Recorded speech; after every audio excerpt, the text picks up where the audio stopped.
Hi everyone. If you weren't here yesterday, my name's Claire Bale. I'm Associate Director of Research at Parkinson's UK, and I'm delighted to be hosting this session where we'll be talking about managing mental health in Parkinson's. And I should get the clicker. So we are on the right slide. There we go.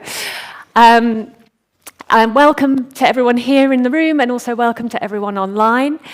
We will be hearing from some wonderful people, starting with Scott, and then we'll be hearing from Angeliki and Suzanne about some of the amazing research that's being done to understand mental health in Parkinson's and how we can support people. And towards the end of the session, we'll be having some discussion and Q&A with people online and in the room. So if you're online, please put any questions or comments in the chat, and if you're in the room, we will again have microphones running around the room to find you, so just raise your hand. So I think that's all the preliminaries. So the first thing we're going to do is I really want to welcome Scott, who's going to talk a little bit about his personal experiences of managing mental health while living with Parkinson's and pre-Parkinson's as well. So let's move on.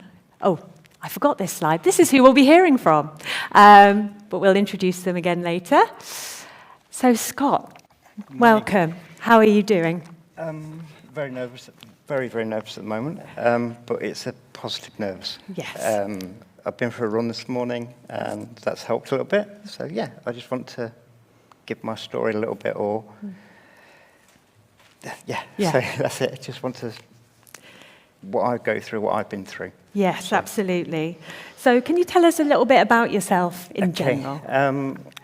I live in Derbyshire with my wife and two older children, 2 girls that are both autistic, 3 mad cats, and that's that.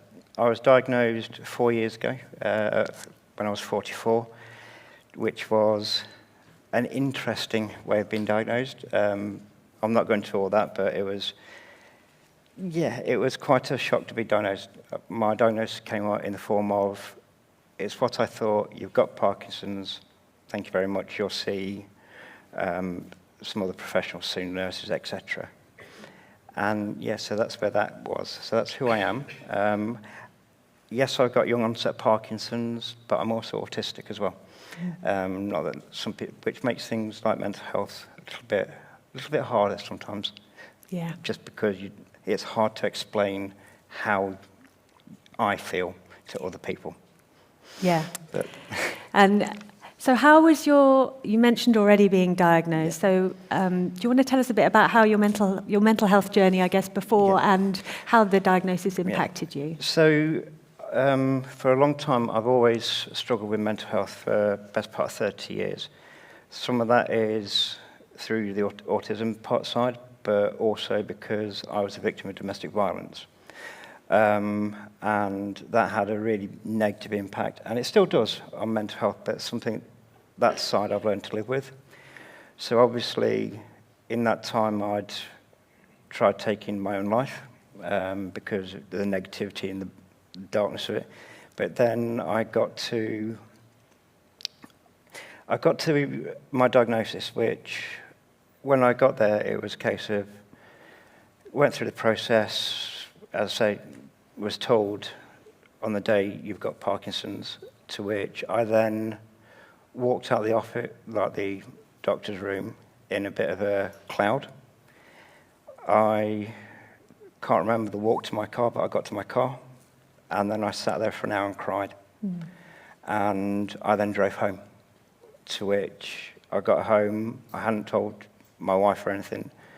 I was on my own, because it was at the time just after COVID when you were on your own. And I got home and I said to my wife, I've got Parkinson's. And her answer was, okay. And that was it. But that beside it wasn't unsupportive. But for me, I then went very downhill very quickly. To where I did a thing of looking at Dr. Google, and whatever you do, please do not search Dr. Google. Don't use it. Don't.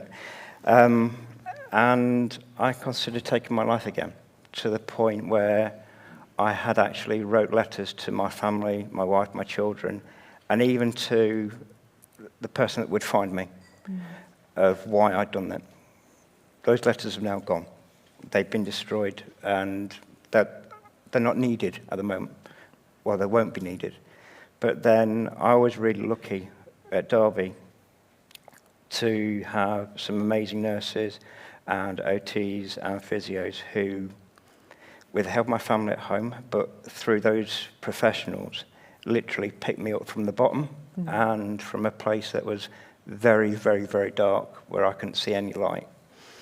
And they picked me up through a bit of hug stuff, but also some kicking up the backside, which for me, I needed, and I need that. And some days I just need to be told, come on, get a grip, which I'll explain in a minute. And that's where I was. So I've been in the places of dark places. I've been right on the verge of wanting to end my life. I've been on the verge of actually doing it. And it takes a lot to do, to the point now, I think there are ways that I manage it, and some of those might seem very, very strange. Shall we talk about you've got a great analogy for how you feel about your mental health, which is like a helter-skelter. Do you want to explain? Everybody, I imagine, here and online, everyone else knows what helter-skelter is. We all go to the top, we love it, we go around, we spin round, and it's really, really fun. Only for somebody with negative mental health, it's a little bit the opposite way. Because you start at the top where it's fun and great, as long as you don't mind the height, and you're happy. But right at the bottom is where you don't want to be. And the faster you go down, the lower you go down, the quicker and the harder it is. And that's how I deal with it. But what I do is, and what I've learned to do, and what I try and help other people do, is create what I call a handhold. So on the way, it's different things that you can do, and you put in different processes. So friendships, I've got a couple of people in my phone that I can ring 24/7, no matter what, who will answer that phone and will just sit there, and they'll either talk to me, they'll just sit and babble, they'll just moan at me for waking them up at 3 o'clock in the morning. They'll come in and visit me wherever I need to. They'll do that. But other people, other friendships that I can just talk to. There's me, I love exercise. I run like a madman. And I do stupid things like, I don't just do like around the lake this morning, I did that in the dark. I do 5K, I do 10K, I attempted to run 100 miles this year. I've got that planned again for next year because I didn't quite make it. So getting out in nature, it's a handhold. It's something that you can put there where you can go. You can try and connect. If you want to hug a tree, hug a bloody tree. Excuse me, sorry, you have to excuse me, I just say it how it is. So if you want to hug a tree, hug a tree. If you want to go lay down in the sun, go lay down in the sun. If you want to go in the sea and get wet through, do it. If it's going to make you feel good, do it. And if you want to go run, if you want to walk, if you want to play football, if you want to do ice hockey, if you want to do some daft like dancing or playing golf, yes, it's a strange walk, hitting a ball, but there you go. And I know who's looking at me, giving me daggers now. But humour, that works. I'll say a bit about humour in a second, but the professionals and medication, they all work and everything works together. But things like medication, you have to take it. But before you can get the medication, you need to talk to the professionals and actually share how you're feeling properly, and don't be ashamed to be how you're feeling. I'm not ashamed that I tried to take my life on numerous occasions. I'm not ashamed of that. I'm not happy about it. I'm not proud of it, but I'm not ashamed. It's something that's given me purpose, it's given me an understanding. But by explaining that and showing those feelings, and to my family, to professionals, it's helped me get medication. It's helped me get to where I am now. I'm about to start some new medication for my mental health because I've had quite a big dip recently.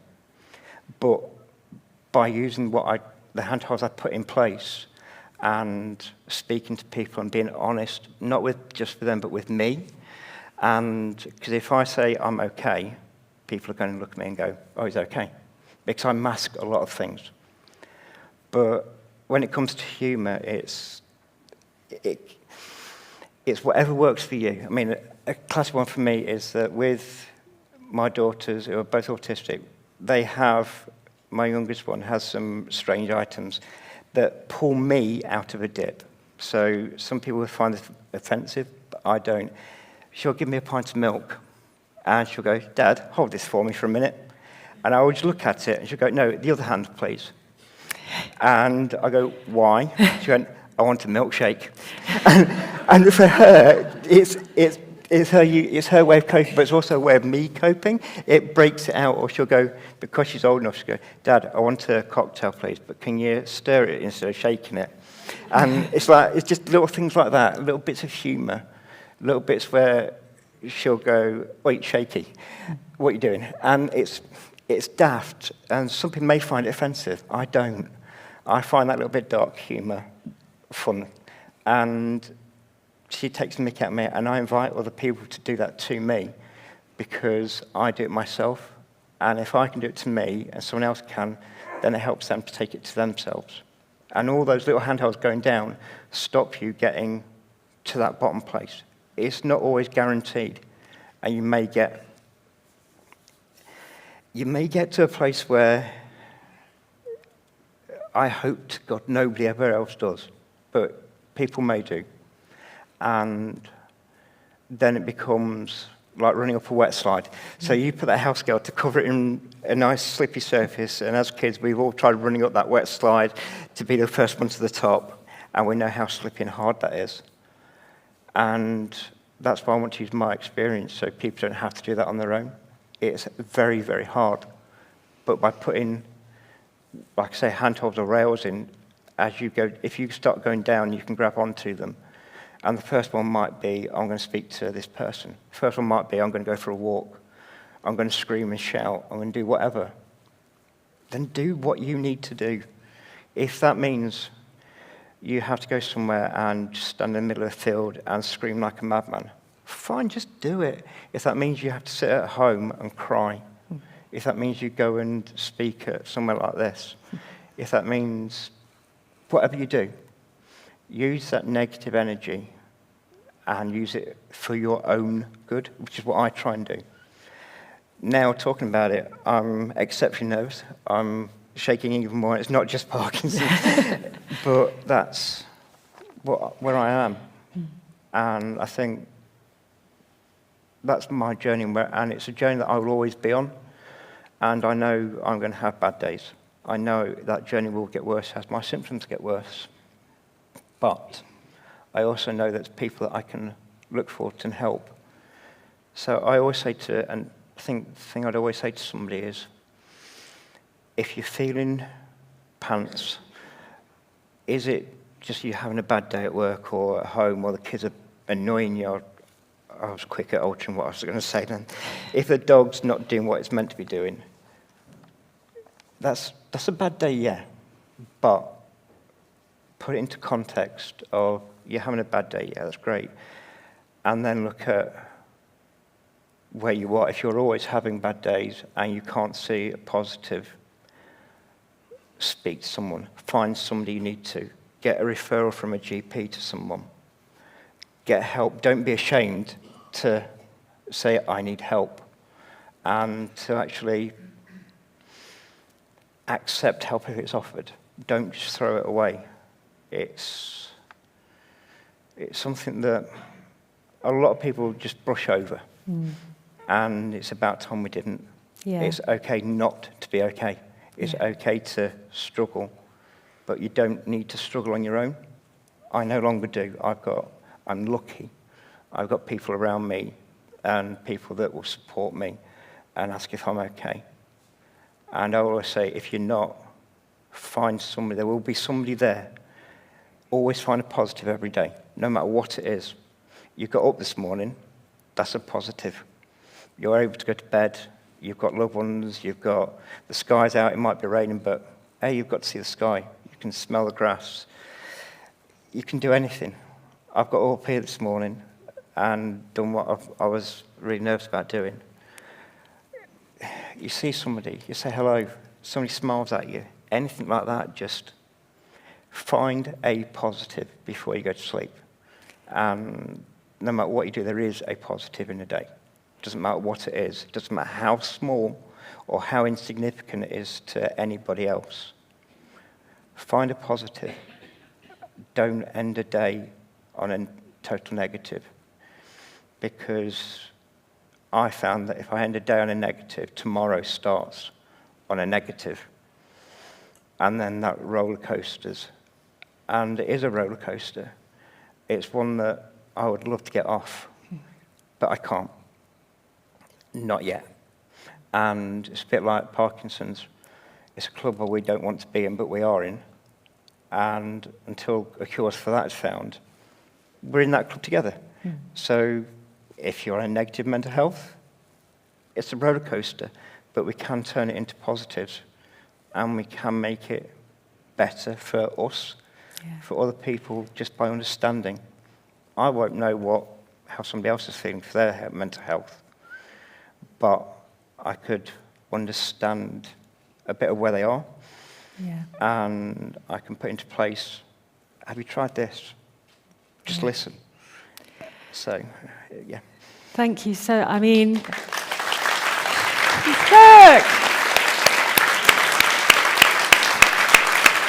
Oh.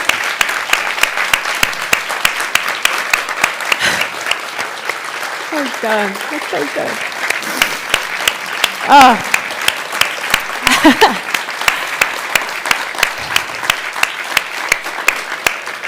Oh, I mean, this reaction says everything. I wish I brought tissues on stage now. And I'm very glad I'm not speaking next. I'm sorry, Angeliki, it's going to be you. But thank you so much, Scott. I mean, the reaction to what you've said just shows how much it resonates. Oh, thank you, Katie. And I want to now introduce our next speaker. We'll have more, I'm sure, from Scott when we get to the Q&A. I'll let you have a little drink. And welcome Angeliki onto stage. So this is Dr. Angeliki Bogosian. She's based at St. George's University of London. She's going to talk to us about her research. Go ahead. Thank you so much. Quite an emotional talk too. Okay, so today I will talk to you about an app we've developed a couple of years ago with funding from Parkinson UK. And the app is called PACT, and it aims to support psychological well-being. So it's not meant to be treatment. As Scott explained, there are professionals' medication that could help with that. But we wanted to provide some sort of those handholds that Scott was talking about, some sort of techniques that perhaps could be helpful for some. So I will just give you a brief overview of what it looks like and some of the content that it includes. We all have kind of bad days, good days. We all have challenges and stresses, and Parkinson's can amplify those. And as someone in an interview study was talking about, even simple things like going for shopping could be a stressful experience with Parkinson's. So hopefully with these kind of techniques that we are going through in the app could help with some of those challenges. We developed the app based on a psychological model called accept and commitment therapy. So this model is part of what's called the third wave therapies, and it's based on mindfulness. I think quite a lot of you might have heard of mindfulness, and behavior change techniques. It's evidence-based, so it has been researched quite a lot in various conditions, and it shows that it could be helpful. So ACT is based on around 6 processes. And these processes include things like accepting your thoughts and emotions and physical symptoms, but also having a little bit of a detachment from those, not let them getting too much hold of us, and then having a little bit of space between those difficult thoughts. And also staying present, learning about ourselves and knowing who we are and knowing what our values, and also knowing what sort of actions and what sort of goals we want to do, we want to pursue that align with those values. We developed this app with 10 people living with Parkinson's, and we had a series of workshops with them. So we designed everything from scratch with people with Parkinson's. And what we were told on those workshops was that people wanted something very straightforward, no bells and whistles, kind of easy to navigate, kind of a platform. And in terms of content, people didn't like that we emphasize Parkinson too much, so we had to adjust our content as well. So they wanted something, they didn't want a reminder of Parkinson every single day they go into the app. They wanted something positive, something light, so that they can go back to it day after day. So this is what it looks like when you sign in the app. For each session or each technique, you probably spend 5 to 10 minutes. You will see a video or an audio for a few minutes, and then there will be a space where you can reflect or you can have a voice note, and then kind of an activity, a homework. So whatever it is that you've learned, how you can implement it in your life. And then you can go back and reflect on that, how it worked, did it help, did it not? So there are a lot of things. So you can try different things and see what helps and what doesn't. So we organize the activities into 3 broad themes: being aware, being open, and staying engaged. And I will give you a small example of each to show you what they include. So this is a short video. You can play it. Play the mindfulness video. Meditations, like the 3-minute breathing space, are excellent ways to try to be mindful and focus on the present moment. But you can also practice mindfulness without listening to guided meditations. For example, if you know the 3 steps in the 3-minute breathing space, you can always stop for a moment in the day and practice this. There are also other ways to practice being mindful as you go about your daily routine. For example, as you make a cup of tea or coffee, pay attention to each step and the sensations that come with each step. What is the sound of the kettle like, or the sound of the water as you pour it into your cup? Notice how the smell changes as you start to pour the water in. Perhaps your taste buds get activated with this aroma. What are the sensations in your hands and fingers as you prepare this cup of tea or coffee for yourself? In the same way, you can be mindful of your sensations and your experience as you do the dishes, or as you take a shower, or even as you pet your dog or cat, or go outside for some fresh air or do an activity you enjoy. When you're doing any of these activities, focus all your attention on your body movements, the taste, the touch, the sight, the smell, and the sounds. If you notice your mind wandering, simply recognize this and gently escort it back to focus on what you are currently doing.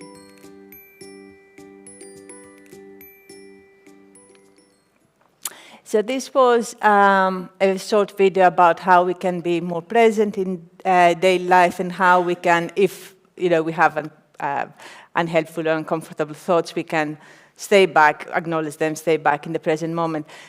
So if you were in the app, you would see that video, and then there will be an activity around choose perhaps an everyday activity that you want to do and practice that mindfully. So you could choose, then you can set up what you want to do, perhaps brushing your teeth or make a cup of tea or have a shower, and then try to do that mindfully the way that it is described in the video. And then you can go back and reflect on that and how it felt.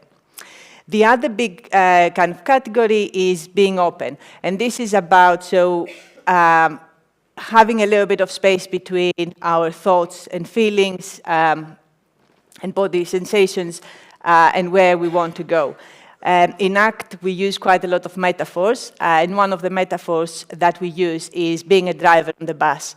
So you are the driver, you have a bus, and you have a goal, you want to go somewhere, but you have a lot of passengers. And those passengers are your thoughts, they're your feelings, they're your body symptoms. And they might be quite rude. They might start saying, oh, you can't go this way, you can't do that, people will laugh, you're too slow.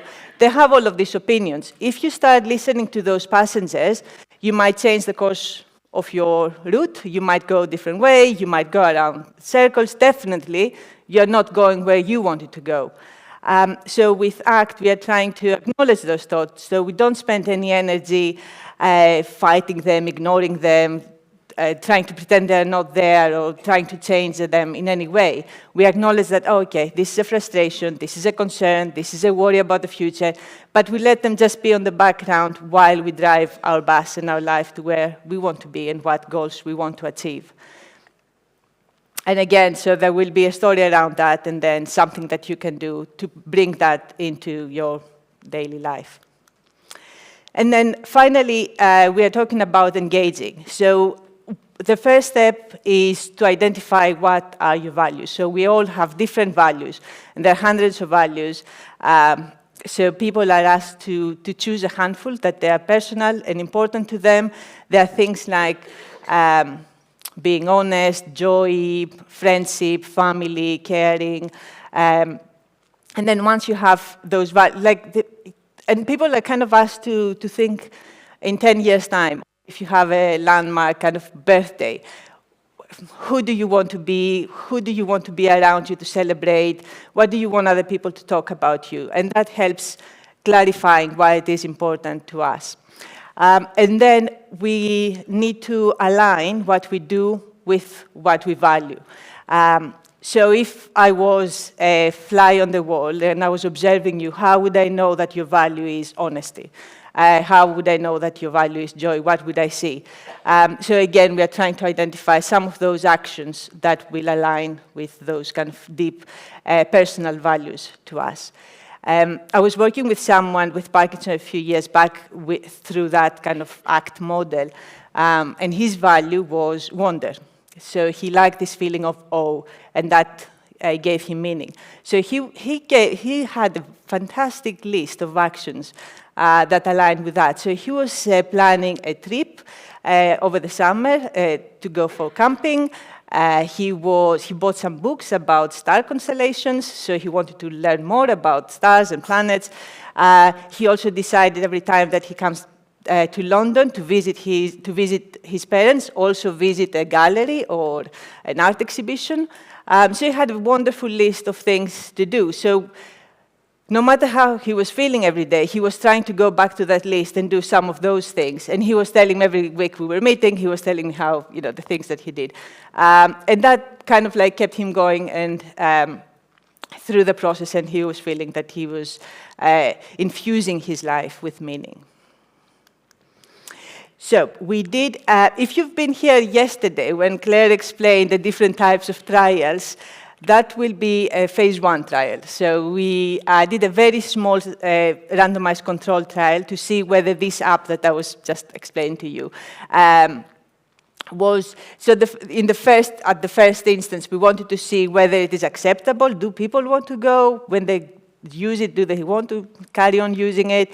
And also, do we inadvertently cause any harm by providing this app? So we had a very small sample, 57 people with Parkinson's, and we randomized them into using the PACT, the app, for 4 weeks, or being on the waiting list. And we asked them to complete questionnaires about psychological well-being before and after the 4 weeks. And what we found was that the group that used the app reduced statistically significant depression symptoms, and also we saw positive trends in terms of decreasing anxiety and improving quality of life. We also found that there might be some health cost benefits as well. The people who used the group that was using the app reported less visits to their GP, so that had a kind of economical benefit as well. We asked people to give us a bit more feedback on how they found the app, and overall, it was very positive. So it was something that people find that they like to use, that it helps with positive mindset and finding meaning. They also like the graphics. So all the pictures I've shown you in this talk is from the app, so you get a feel of how the app looks like. So they like the graphics and the voices.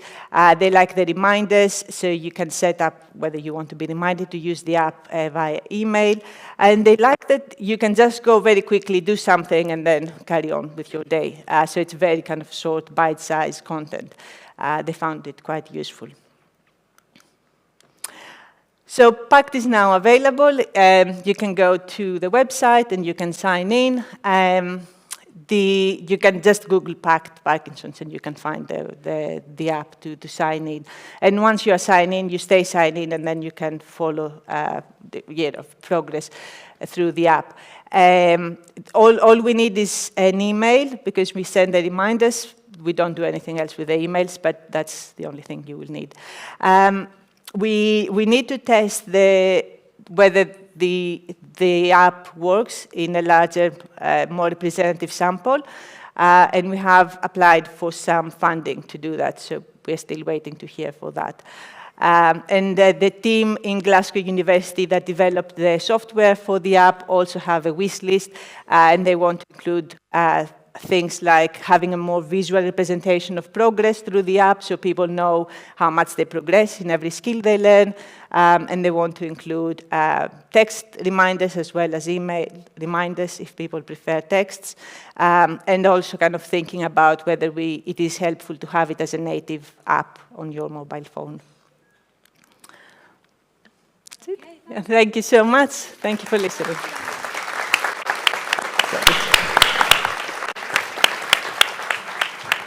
Okay, welcome Suzanne Reeves, who's a professor and head of mental health for adults at University College London. Over to you, Suzanne. So thank you. Is the volume working well? Wonderful. So thank you. I'm so glad that I didn't have to speak immediately after Scott. And I don't have any tissues with me either, so thank you, Angeliki, for taking that middle slot. So as Clara said, I'm an old age psychiatrist with a special interest in what we call psychopharmacology, which means drugs and the brain. A lot of what I do is try and help people understand hallucinations and their treatment. But today I'm going to talk about cognition and hallucinations. So by cognition, what I mean is that the processes that our brain goes through to as part of thinking and remembering and understanding. It's a very broad kind of concept. And around 50% of people with Parkinson's will have some changes in their thinking or their memory or their planning ability over the 10 years following diagnosis. And we call that cognitive impairment. We often call it mild cognitive impairment. And we do that to distinguish it from other conditions that affect memory, such as dementia, because it's quite distinct. So some of the differences that people notice reflect the involvement of dopamine in attention, planning. So dopamine will help focus our attention. It will help sustain our concentration. If we need to divide our attention to multitask, dopamine is really important in that. And it's also be involved in recall.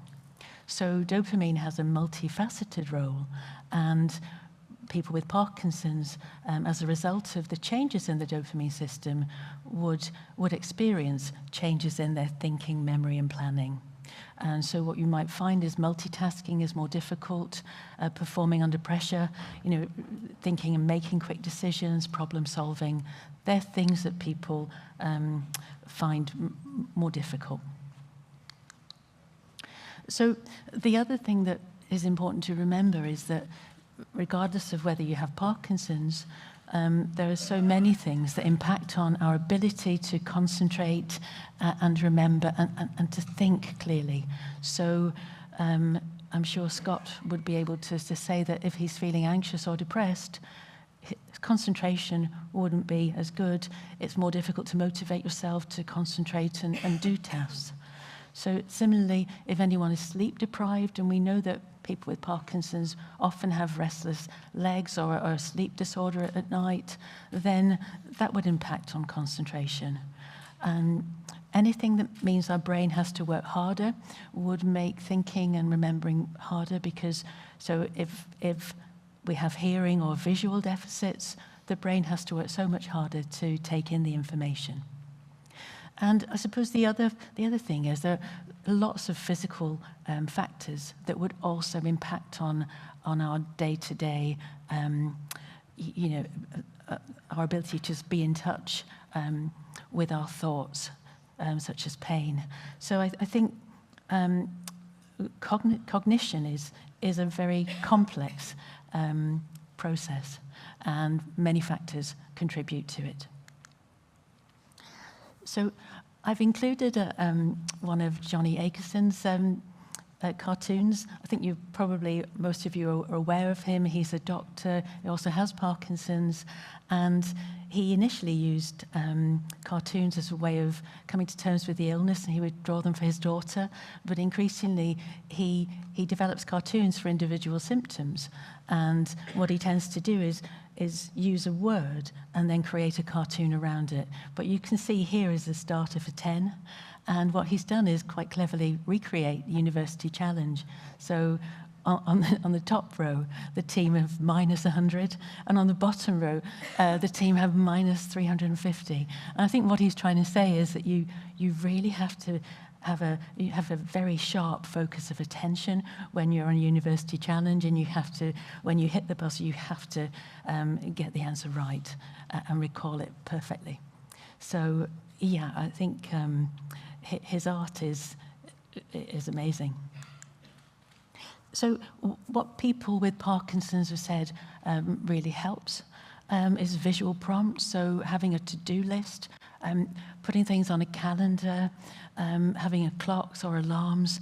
I mean, I don't know about you, but mobile phones are wonderful now. You can set an alarm for anything. And I think the other thing that people have said is try not to do too many things at once, because multitasking is more difficult. Focus your concentration on one task at a time, so your brain doesn't have to work as hard. I think all of us benefit from having a special place for keys and other things that we need. And I think particularly if you're on many different medications at different time points in the day, a drug dispenser can be really helpful.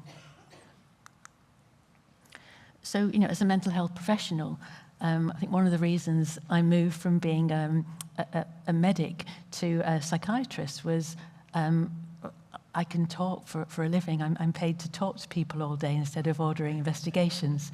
And our conversation is my investigation of how someone's feeling. And I think it's so important to talk about changes that you're having, because if you notice those changes, you might feel really anxious about it, but every person's journey is different, and it doesn't necessarily mean that things will worsen and you'll go on to develop more serious memory problems. Everyone's different, and it's important to reach out to your Parkinson's nurse. They're a wonderful resource, or your Parkinson's specialist, or your GP, or actually Parkinson's UK have some wonderful, very clear information and also signposts due to things that might help. So I've also included Johnny's cartoon about hallucinations, which really we're talking about our sensory experiences, things that we see, hear, feel, smell, and taste. And you can see he's drawn the word hallucinations with lots of little arms and legs and body parts. It's meant to be quite confusing, and is sensing that something isn't right. I think, again, it's very clever. But I'm going to focus on visual hallucinations, because 90% of the information coming into our brain is visual, and the visual experience is the most common ones that people with Parkinson's have. So Parkinson's leads to quite subtle changes in the retina, so that initially receives visual input, but also changes in the networks in the brain that help us to integrate what's coming in through our senses and understand and recognize it within our brain. So what people with Parkinson's can experience is they might be more likely to misinterpret. So all of us, I think, particularly if we have a pet, might misinterpret something at the corner of our eye and think it's the cat or dog. My experience when I'm speaking about this from home, it's usually my cat in the background staring, but people with Parkinson's do that just a little bit more often. So hallucinations are different from misperceptions. Hallucinations are when we sense something that just doesn't exist. And the visual hallucinations happen in between 50 to 70% of people with Parkinson's across the life course of the condition. And sometimes they're very benign. One person talked about seeing 2 small dogs, and they're quite adorable. Other people, I gave a talk at a local Parkinson's community group, and a woman in the audience said, 2 people come to my living room at night. I don't want them in my house, and I don't know what to do to get rid of them. And so these experiences vary a lot. So one of the things that I've done with Parkinson's UK is a webinar that's aimed to raise awareness about hallucinations, just how common they are, and simple things that can help. Things that you can do and with the help of professionals. So we know that if anyone has respiratory infection or a urinary infection, which are quite common, they can increase the tendency to hallucinate because they distort our senses. Equally, if similar with cognition, if someone has visual impairment, so it's harder for them to make sense of what they're seeing, then the brain has to work even harder. So we need to optimize that. The first thing that your Parkinson's team would do is to think about reviewing Parkinson's medications, because the medications, because they impact on dopamine, they can actually contribute or exacerbate hallucinations. So the first thing they might do is remove or reduce or just slightly tweak the medications. But only if you're happy with that. I know people are quite anxious about having any changes like that. And the other thing, I think from the image, the spooky lighting, I think what we don't want to do is add to ambiguity in the environment. So make sure you haven't lighting that's casting shadows that might increase the chance of misinterpreting.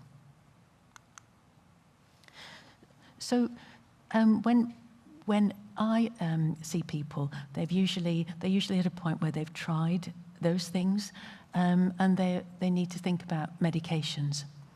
So the first medication that's usually considered is a class of drugs called cholinesterase inhibitors. And these are drugs that are used to help with cognition, thinking and memory. And they're used in people with Alzheimer's, dementia, but they're also used in people with Parkinson's who have any cognitive changes, because they can help boost a different chemical that helps with memory. Those drugs can also reduce hallucinations in some people, and they're safe. So they're the first-line treatment. Other medications are limited to two medications. One is called quetiapine. It's the safest of all the drugs that we would use to treat hallucinations across different conditions, but it's not effective in everyone.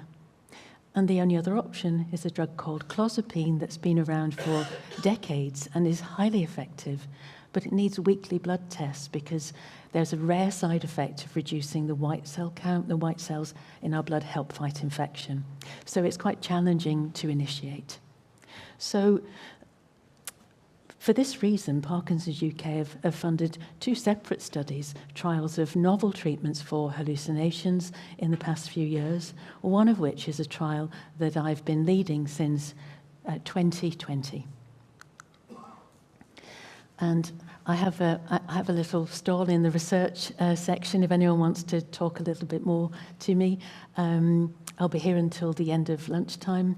But the trial of ondansetron as a Parkinson's hallucinations treatment, or as we call it, Top Hat, really aims to see whether ondansetron will be better than placebo, so a tablet that looks identical but contains no drug, over 12 weeks. And there's further follow-up for 12 weeks once treatment ends. We also want to make sure that this drug, which has been around for decades as an anti-sickness treatment, but we want to make sure it's safe specifically for people with Parkinson's. And we want to make sure it improves quality of life. And we also will be seeing if it's cost-effective, because if we want this drug to be used in the NHS, it needs to be cost-effective. So, yeah, thank you for your time. I'm happy to answer any more questions about the trial or anything about mental health or hallucinations in the breaks. Thank you.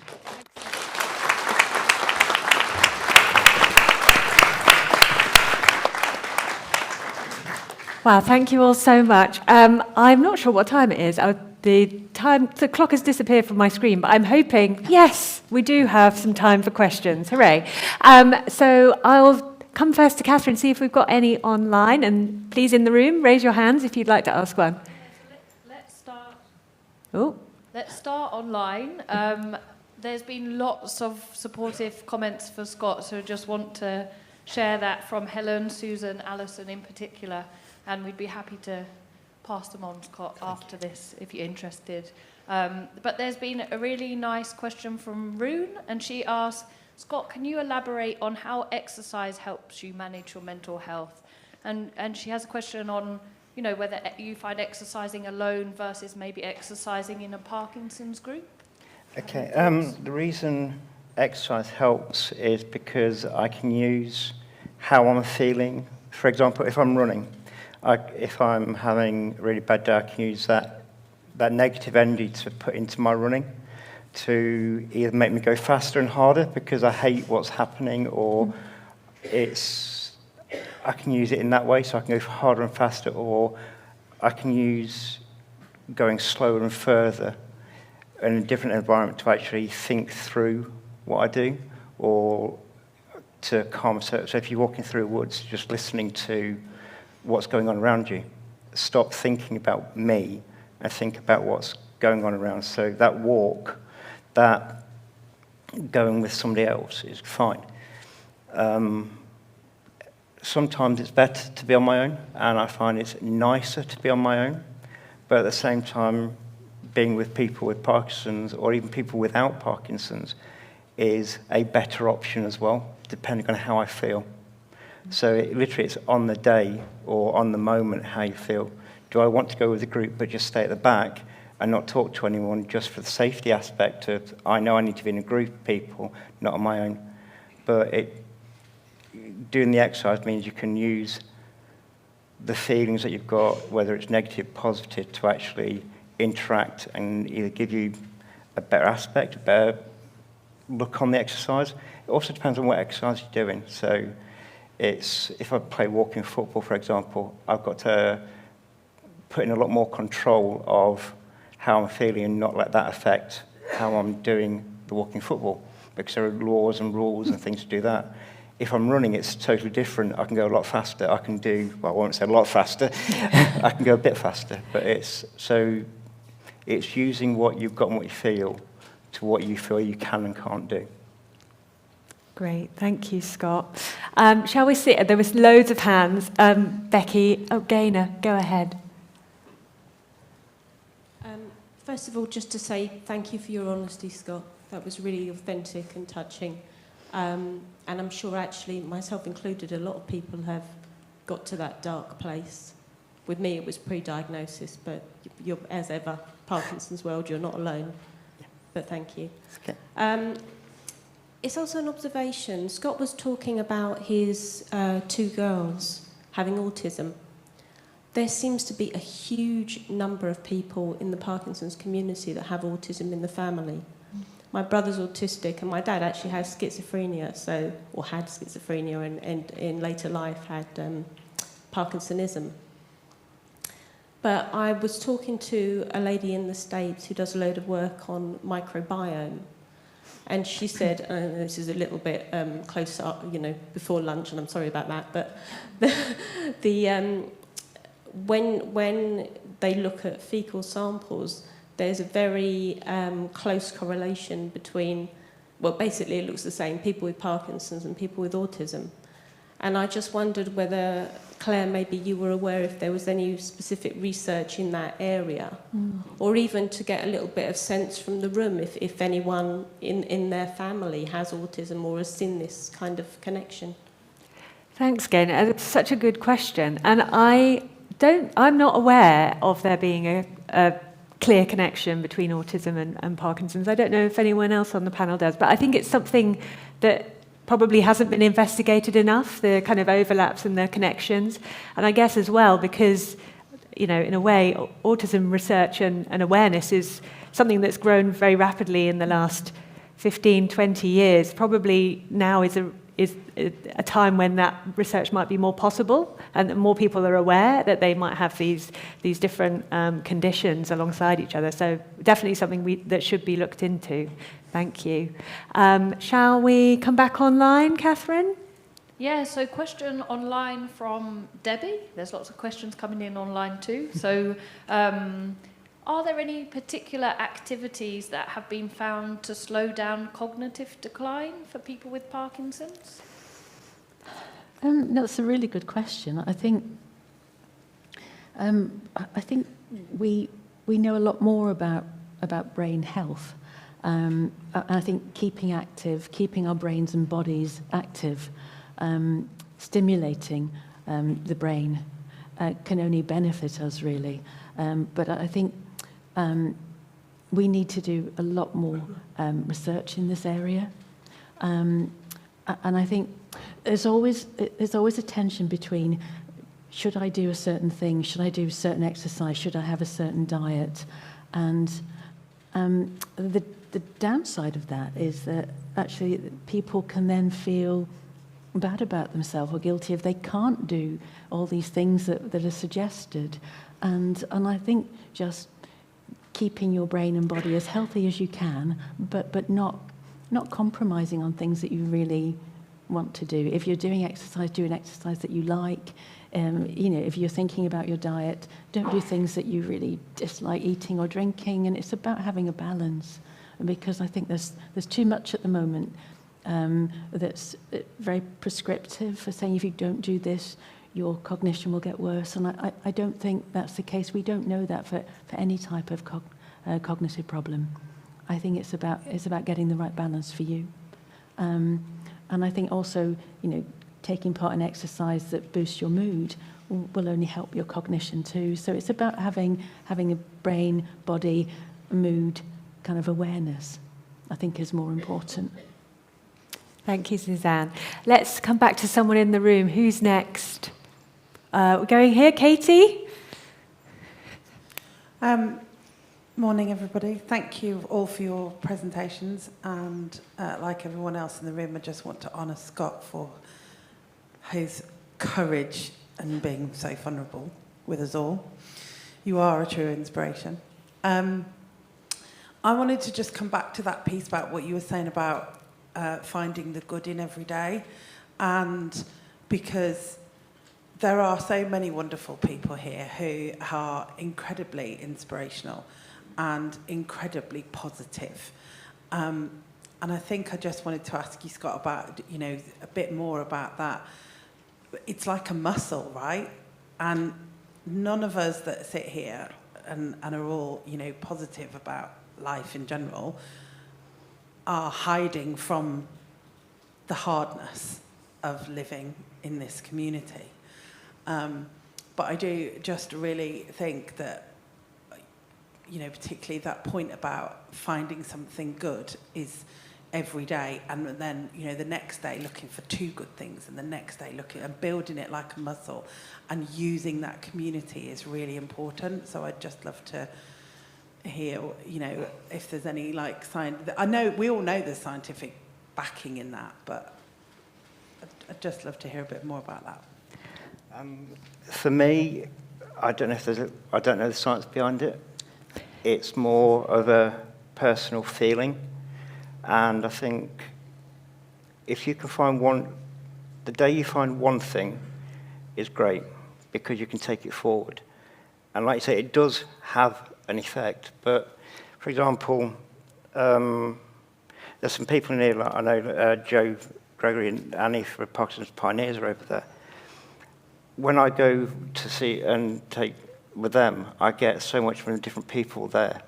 And there's so many positives I can pick out from different people that are playing the walking football. I take home a handful of positives from that I can then almost put in a bank and go, actually, when we were doing that, and I can take from that. So if I see something positive in here, there's so many people here that are so inspirational. Every one of you are. And I'll take home so many different things that I can put almost in a bank. And if I'm feeling down, I can write them down. I can make a diary, or even a video diary, anything of that nature, that I can play back to myself if I'm struggling to find a positive out of my day. I can go back and go, actually, that was really good. Or I can see something that my daughter's done, or that my wife's done, or a friend's done. And yeah, they do build up. And sometimes it comes crashing down, a bit like a house of cards. But then, when that happens, I've got that, like I said, that's almost like a piggy bank where I can use to make a foundation to start building again. And it's almost like making it yourself, giving yourself a safety net and scaffolding. When we're building houses or taking them down, we put scaffolding up. So put that around yourself. And if you can put scaffolding and a safety net there, it doesn't have to be there all the time. But you know, and I know, that later on, if it goes wrong, I'm not going to fall away. Like the handholds, it's there. So taking each positive, and like I say, I might not need it today. I might not need it tomorrow, but I probably will need it next week. And I've got that in the bank then, that I don't go as far down as what potentially I could without the experiences that I've gained and the support that I've gained. And even being here, for me, if I can give somebody else a positive of, Scott's been out there and he spoke about it, someone could take that positive away, just one person in this room, I've done what I wanted to do today. And if that can lead on to something else, it all works together. And like I say, the more you use it and the more positivity you can get, the better it is. I run, the muscles get better and stronger to run with. Therefore, if I use my brain and I use my feelings and everything else in conjunction and all those other things like medication, professionals, friends, all that, it builds a stronger, more resilient me that can go forward. And yeah, so that's what that is. I hope that answers the question. Thank you, Scott. There's a big wave happening at the back from Becky, so we'll take your next question. Hi there. This is a question mainly for Suzanne, I think, although maybe other people in the panel might want to respond as well. In other conditions rather than Parkinson's, people who hallucinate sometimes use the techniques developed by the Hearing Voices Network. Is there any research or any evidence that those techniques would be useful in Parkinson's? These are things like making appointments with your hallucinations, saying, come back later, I'm busy now, that kind of thing, engaging them in conversation if it's a voice. Yeah, no, that's a really interesting question. That kind of work hasn't been done, but we do suggest visual distraction if people are having visual experiences. And what people with Parkinson's have said, because we ask people who take part in the trial information about the quality of their experiences, and sometimes they say that if they walk towards all these translucent white maggots that they see on the floor, they disappear. So that's what they do. They stamp on them. Or sometimes someone has said, my wife comes in and stands in front of me so I can't see them and distracts me. So I think there's a research project there waiting to happen. And currently these are just suggestions. And we definitely know that using audiobooks or listening to music can help distract people who are hearing voices in schizophrenia, for instance. So what we do at the moment is simply extrapolate, but we need that evidence. And well, hopefully there'll be a researcher coming to tell you about the evidence in 2 or 3 years, because it's definitely a project we need to do. Yeah, really good question. Lovely. I can see there's lots more hands, but it is 11:30. So please come and talk to our speakers after, people in the room, and those online, please send your questions to us at Parkinson's UK and we'll do our best to answer them. Thank you again to my amazing speakers for a fantastic session. Thank you.